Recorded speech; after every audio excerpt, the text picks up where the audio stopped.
You're listening to How to Win with Mike Moore, the podcast that provides you with practical insights on how to win in every arena of life. Hello, I'm Mike Moore, and welcome to the How to Win podcast. These podcasts are based off 2 Corinthians chapter 2, verse 14. It says, "Now thanks be unto God who always causes us to triumph in Christ." Hey, I'm so glad to have you with us today. We're going to have a wonderful time. I'm going to begin a new series today.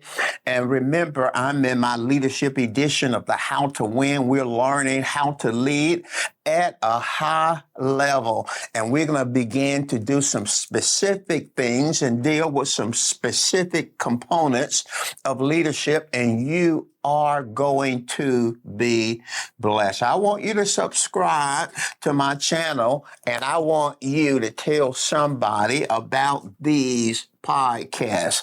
I'm going to begin a series entitled Vision, Seeing Beyond the Now. Vision, Seeing Beyond the Now. Now, this is a series, so each lesson we will have a subtopic. So our subtopic for lesson 1, the overall title is Vision, Seeing Beyond the Now. But our subtopic is going forward or backward. Are you going forward in your life, in your family, in your business, in your ministry, in your church? Are you going forward or backward? Our background text is a very familiar text. It says in Proverbs 29:18, where there is no vision, the people perish. Say that after me. Where there is no vision, the people perish. One translation of this Hebrew word perish is the words to go back. Where there is no vision, people go back. It reminds me of something that the Israelites said in chapter 14. God had instructed them in the 13th chapter of Numbers chapter 13.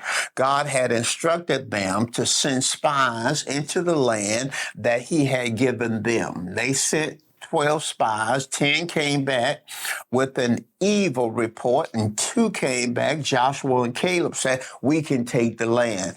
Well, the people got all stirred up by the evil report of the 10, and this is what they said in Numbers 14, verse 3 in the Amplified Bible. "Why does the Lord bring us to this land to fall by the sword? Our wives and little ones will be a prey. Is it not better for us to return to Egypt?" Think about that. Return to Egypt, where they had experienced above 400 years of bondage, return back to that bondage. Well, you see, the Bible says where there's no vision, the people perish. They didn't have a vision of the promised land. So if you don't have a vision, you'll go back. People who have no mental perception, and we're going to give you a definition of vision in a moment, but people who have no mental perception of who they can become or what they can accomplish, then they will become stagnant and eventually they will regress, because where there is no vision, people will perish. People will go back. Great leaders are visionaries. They see beyond the now. If you only see the now, then at best you're a manager and not a leader. I'll say that again. If you only see the now, what's happening in your life at present, then at the very best, you're a manager and not a leader. We're talking about vision, seeing beyond the now. And that's what a true leader is, a person who sees into the future. They see beyond what is happening in the now, in the present tense. So I want to give you a couple of definitions of vision, because we're talking about vision, seeing beyond the now. I'll give you a couple of definitions. Hebrews chapter 1, verse 3, in the latter part of the third verse, the traditional King James Version says, the wall of Jerusalem is also broken down, and its gates are burned with fire. That was the present condition in Jerusalem at this particular time in history. Now remember, Nehemiah is in Babylon, and word came to him about the walls being broken down in the city of Jerusalem, and it stirred him up. And see, he was a leader. Now, what is vision? Because Nehemiah was a man of vision. What is vision? My first definition is vision is a mental image of a possible and desirable future. A mental image of a possible and desirable future. Let's look through Nehemiah's eyes. The walls are broken down. And we're going to see they've been broken down for some time. Yet Nehemiah was a visionary. He saw the walls around the city rebuilt. A mental image of a possible and desirable future. My second definition of vision is that vision carries the idea of perception.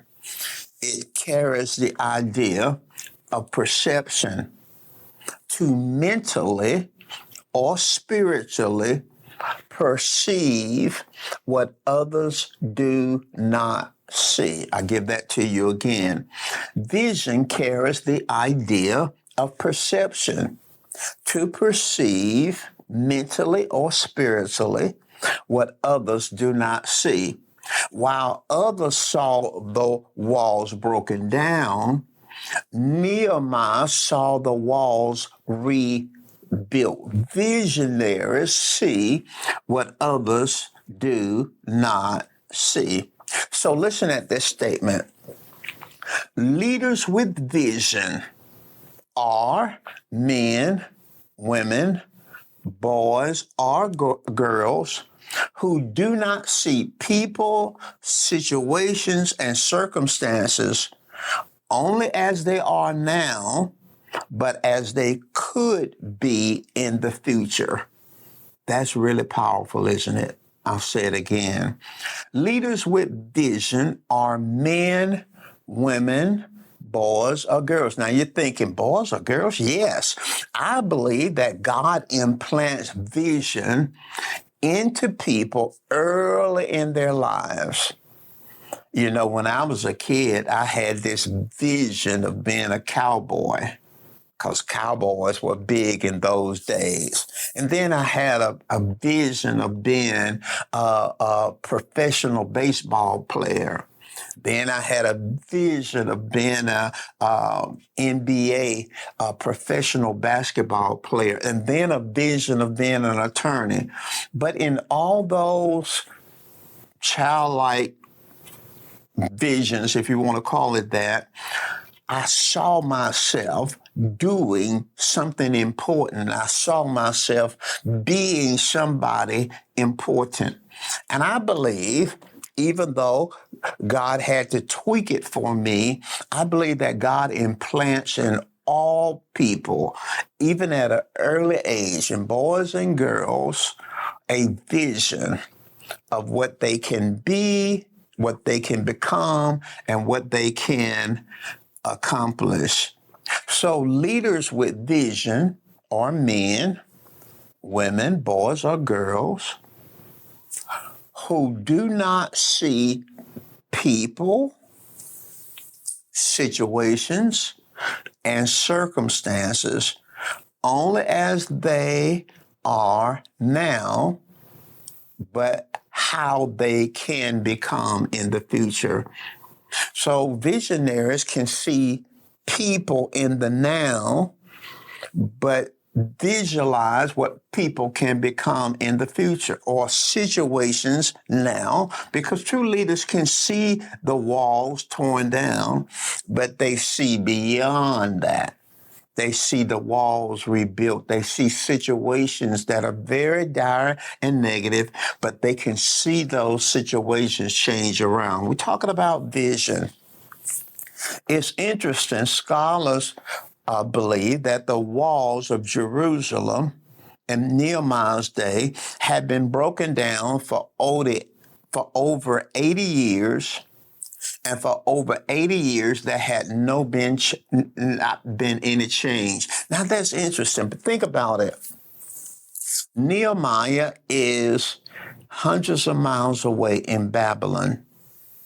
The walls are broken down in Jerusalem, his homeland. And those walls, scholars tell us, have been broken down for above 80 years. And God puts it in Nehemiah's heart to rebuild those walls. That's interesting to me because we see sometimes God will bring someone from the outside to rebuild and to restore and to heal. Why? Because sometimes those who are in a situation can become acclimated to the situation. In other words, sometimes we can be in a situation so long that we adapt our thoughts, we accommodate those situations, and we settle. So sometimes God will bring a Nehemiah, will bring somebody from the outside into an area because that person has not been acclimated to that situation. Now, listen at this. Nehemiah was a leader who saw beyond the now. So we see vision is a mental image of a possible and desirable future. Vision carries the idea of perception to mentally or spiritually perceive what others do not see. So why is vision important? The rest of the way, let's talk about why is vision important? Let's look at Proverbs 29:18 again, but this time let's look at it in the New American Standard Bible. It reads, where there is no vision, the people are unrestrained. Where there's no vision, the people are unrestrained.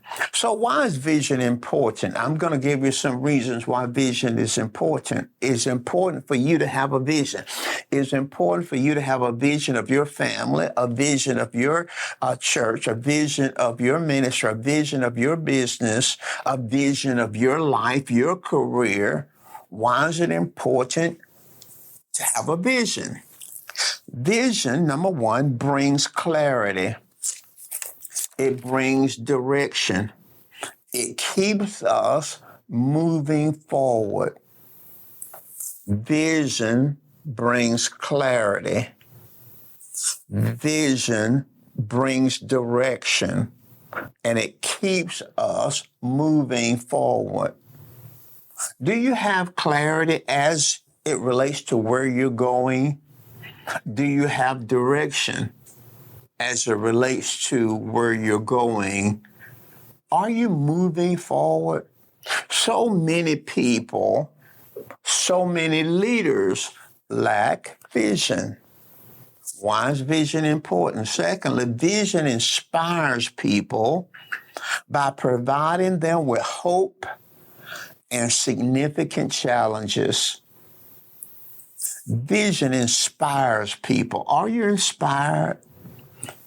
A true vision, when you have a true vision, it will inspire people. You may be listening to me now. You say, well, the people following me, they are not inspired. Well, I would ask you this, leader. Do you have a vision? Because a true vision from God will inspire people. It gives them hope for the future, and it presents them with significant challenges. People need a challenge. They need something to shoot for. Are you a visionary or are you visionless? Why is vision important? Thirdly, vision keeps people focused, under control, and devoted to endeavors that are meaningful to God and meaningful to people. Why is vision important? Number 3, vision keeps people focused.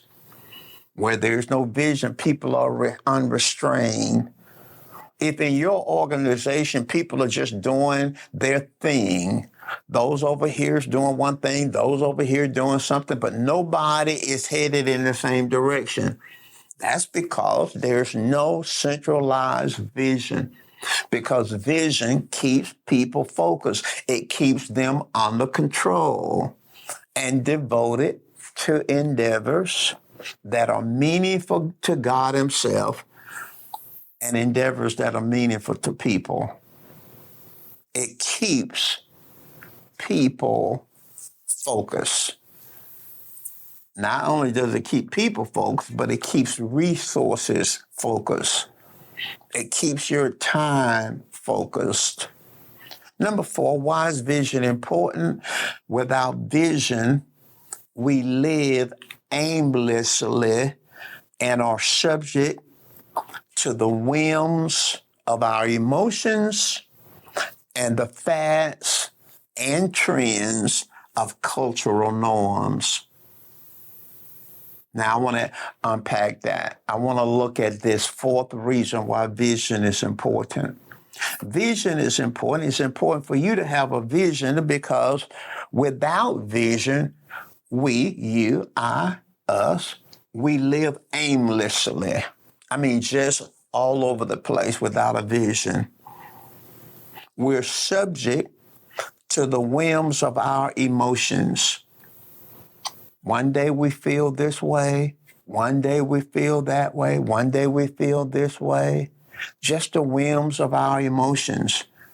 You know, people who have a real a vision, they're more stable. When you see people up and down, they moody, they in and out, they headed this direction one day, next. I see people, I see people, they're just all over the place. They're doing a lot of things. This month they into this, and next month they into this, and then next year they doing something else. It's just all over the place, and nothing is happening. Nothing is getting done. Just in this, hands in this, doing this, no vision. When we don't have vision, we will live aimless lives. So we're at the whims of our emotions, how we feel. We feel really excited about this.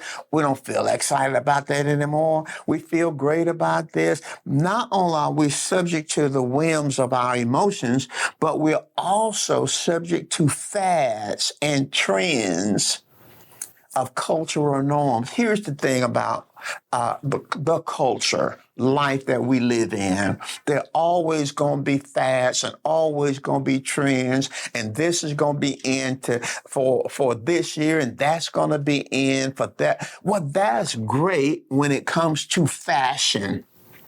Okay, that's great when it comes to fashion. That's even great when it comes to technology. But when it comes to our vision, the direction, when it comes to where we're trying to get, We can't just be flowing with every fad and every trend. And I pastored for over 40 years, and I saw fads come and go. One minute, this is big in the church. Next minute, that's big in the church. You have people doing all kinds of things. I remember, and I'm not putting anything down, but I remember there was a real big fad where people would bring money to the stage, and just droves of people would bring money to the stage, and that was really big. In fact, people would actually walk up to the stage and while the minister was preaching, and it would just seem so distracting, and they would hand the minister money while they preaching, or they put it on the stage, and it'd be folk everywhere just coming up and down the aisles. And it was big for a period of time. I was just big. I mean, a lot of people was doing that. Just the fact. They come and go in life. They comes and go in churches, in business. They come and go, just fads. That's all right when it comes to fashion, and that's all right when it comes to technology. We have to keep up. But when it comes to the direction that you're going, you can't be going east this month and going west next quarter, and then you're going south the next quarter, and then you're going north the next quarter. You're never going to get anything accomplished. Now, 1 Corinthians 9 speaks to this in the New King James Version. The Apostle Paul, therefore I run thus, not with uncertainty. Thus I fight, not as one beating the air. Notice he said, he's using an analogy of in a race. You're running a race and you're in a lane. If you're running the race, and you running in a direction. You're not running over across this lane and running in that lane. No, he said, we don't run like that. He used a boxing analogy. He said, we're not shadow boxing. No, we want to hit our target. Well, you can't hit a target when you don't know what the target is. When the target is changing every week and every month, how in the world are you going to hit your target? We're talking about vision now. So I got some questions as I end this episode. Do you have a vision for real? Do you really have a vision? Do you really have a vision? Or are you just all over the place doing a lot of different good things? Do you have a vision of what you can become? Do you see in life what you can become? Do you really have a vision? Do you have a vision of what you can accomplish? Do you really have a vision?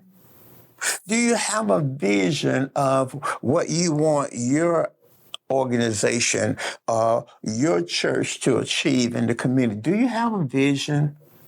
Do you have a vision, or is it just you just like a Walmart, a superstore, you just doing all kinds of things. You can get anything you want. And some people think, and I came out of the church world, people think the church should be everything to everybody. And so they create Walmart superstore churches.